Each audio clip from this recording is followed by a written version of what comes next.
North Richmond Street was a calm place, especially when school ended.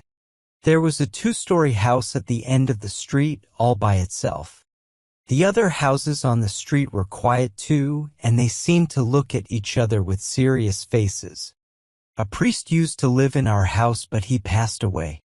The air inside the house was old and stuffy. I found some old books in one of the rooms. The garden behind the house had an apple tree and some bushes. I even found the priest's old bike pump there. He was kind and left all his money to charities and his furniture to his sister. In winter, the days were short and it got dark before we finished dinner. When we played outside, it was cold and the sky turned violet. We ran through dark lanes behind the houses, sometimes meeting rough people. When we came back to the street, the kitchen lights were on. If my uncle came home, we'd hide until he went inside. Sometimes Mangan's sister would come out to call him in for tea. We watched her from a distance. Every morning I watched her door from the front room. When she came out, I followed her secretly. I never talked to her, but I liked her a lot. Even in places where love stories don't usually happen, I couldn't stop thinking about her. On Saturday evenings, I had to go with my aunt to carry parcels. We walked through busy streets surrounded by loud noises and crowds. But her name was always on my mind, even in moments I didn't understand. Sometimes I felt like crying for no reason, and I couldn't stop my heart from feeling so much. I didn't think much about the future or if I'd ever get to talk to her. One evening, I went into the room where the priest died. It was dark and rainy, and the house was quiet. I heard the rain outside and felt grateful that I couldn't see much. I felt like I was losing my senses, and I couldn't help but whisper, "Oh, love. Oh, love," over and over again. Finally, she spoke to me. I was so surprised that I didn't know how to respond. She asked me if I was going to Araby. I couldn't remember if I said yes or no. She said it would be a wonderful bazaar, and she wished she could go. "Why can't you?" I asked her. While she talked, she played with a shiny bracelet on her wrist. She couldn't go to the bazaar because she had to attend a retreat at her convent that week. Her brother and some other boys were busy fighting, leaving me alone at the railings.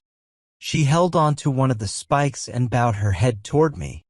The light from the lamp across our door highlighted her neck and hair, and her hand resting on the railing. It also lit up the edge of her dress and petticoat. "It's good for you," she said. "If I go," I replied, "I'll bring you something." After the evening, I couldn't stop thinking about her. I wanted the days to pass quickly so I could go to the bazaar. School became boring and her image filled my mind during class. I asked for permission to go to the bazaar on Saturday night. My aunt was surprised and hoped it wasn't anything strange. I didn't pay much attention in class, and my teacher's face went from friendly to serious, worried that I was becoming lazy. I couldn't focus on anything but her. On Saturday morning, I reminded my uncle about the bazaar. He was busy looking for his hat brush and replied shortly, "Yes, I know." Since he was in the hallway, I couldn't lie by the window in the front room. I left the house feeling upset and walked slowly to school. The air was cold and made me feel uneasy. When I came home for dinner, my uncle still hadn't returned. It was still early, so I sat staring at the clock. Eventually, I grew irritated by the ticking and went upstairs. The empty rooms made me feel free, and I wandered from room to room singing. From the front window, I watched my friends playing in the street below. Their voices sounded faint, and I leaned against the cool glass, looking at the dark house where she lived. I might have stood there for an hour, imagining her brown-clad figure in the lamplight. When I came back downstairs, Mrs. Mercer was sitting by the fire. She was an old lady who liked to talk a lot. She collected used stamps for a good cause. I had to listen to her gossip while we had tea. Dinner took longer than usual, and my uncle still hadn't come home. Mrs. Mercer had to leave because it was getting late and she didn't like being out at night due to the cold air. After she left, I started pacing the room, feeling frustrated. My aunt said, "You might have to wait until another night for your bazaar trip." At 9 o'clock, I heard my uncle come in. I heard him talking to himself and the hall stand rocking when he hung up his coat. I knew what that meant. When he was halfway through dinner, I asked him for money to go to the bazaar. He had forgotten. "People are asleep now," he said. I didn't smile. My aunt told him firmly, "Can't you give him the money? You've kept him waiting long enough." My uncle apologized and said he believed in the saying, "All work and no play makes Jack a dull boy." He asked where I was going, and when I told him again, he asked if I knew a poem called The Arab's Farewell to His Steed. As I left the kitchen, he was about to recite it to my aunt. I tightly held onto a coin as I walked down Buckingham Street towards the station. Seeing the busy streets reminded me of why I was going. I sat in a third-class train carriage, and after waiting for a long time, the train finally started moving slowly. It passed by old houses and the river. At Westland Row Station, a crowd tried to get on the train, but the porters told them it was a special train for the bazaar. I was alone in the carriage. In a few minutes, the train stopped at an improvised platform. Looking at the clock, I saw it was almost 10 o'clock. In front of me stood a large building with the magical name displayed. I couldn't find a cheap entrance, and I worried the bazaar might close soon. So, I quickly passed through a turnstile and gave a tired-looking man a coin. I found myself in a big hall with a gallery halfway up. Most of the stalls were closed, and it was mostly dark, like after a church service. I walked timidly into the center of the bazaar. A few people were still at open stalls.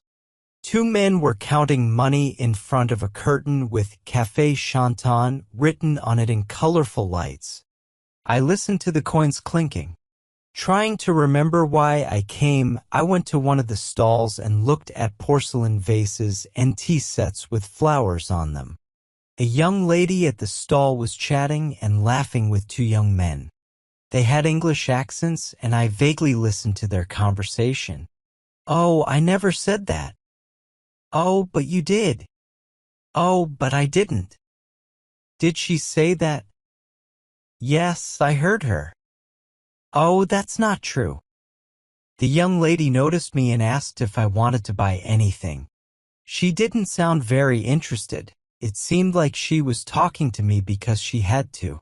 I looked at the big jars by the entrance and quietly said, "No, thank you." The young lady moved a vase and went back to the two men. They kept talking about the same thing. Sometimes the young lady glanced at me. I stayed at her stall for a bit, even though I knew it was pointless. I wanted to pretend I was really interested in her things. Then I walked slowly down the middle of the bazaar. I let the coins in my pocket clink together. Someone called out that the lights were off. The top part of the hall was completely dark.